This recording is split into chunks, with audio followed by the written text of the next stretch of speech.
ایک دفعہ کا ذکر ہے کہ ایک بہت مضبوط لکڑہارے نے ایک لکڑی کے سوداگر سے نوکری مانگی اور اسے مل گئی۔ تنخواہ واقعی اچھی تھی اور کام کے حالات بھی۔ ان وجوہات کی بنا پر لکڑہارے نے اپنی پوری کوشش کرنے کا عزم کر رکھا تھا۔ اس کے باس نے اسے کلہاڑی دی اور اسے وہ علاقہ دکھایا جہاں اسے کام کرنا تھا۔ پہلے دن لکڑی کاٹنے والا 18 درخت واپس لے آیا۔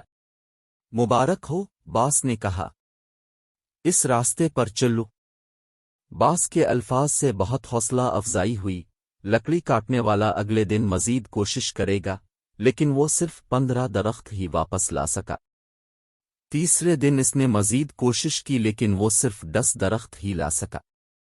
دن با دن وہ کم سے کم درخت لا رہا تھا۔ میں اپنی طاقت کھو رہا ہوں، لکڑی کاٹنے والے نے سوچا۔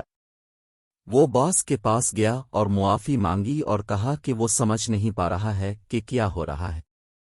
آخری بار اپنی کلہاڑی کب تیز کی تھی؟ باس نے پوچھا۔ تیز کرنا؟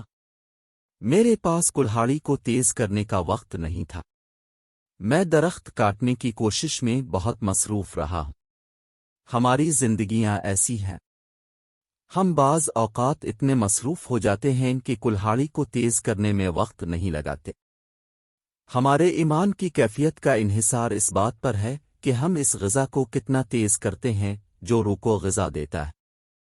اگر ہم اپنی زندگی کو اتنی مصروف رکھتے ہیں کہ اپنی روح کو کھانا کھلا دیں تو یہ طاقت ختم ہو جائے گی اور ہم اچھے کام کرنے کی ترغیب نہیں دیں گے۔ لہذا ہر روز ایک لمحہ نکالیں اور قرآن، لیکچرز، اللہ کو یاد کر کے اپنی روح کو تیز کریں۔ دوستوں، مزید ویڈیو کے لیے ہمارے پیج اور یوٹیوب چینل جوائن کریں۔ ویڈیو دوستوں کے ساتھ بھی شیئر کریں۔ شکریہ۔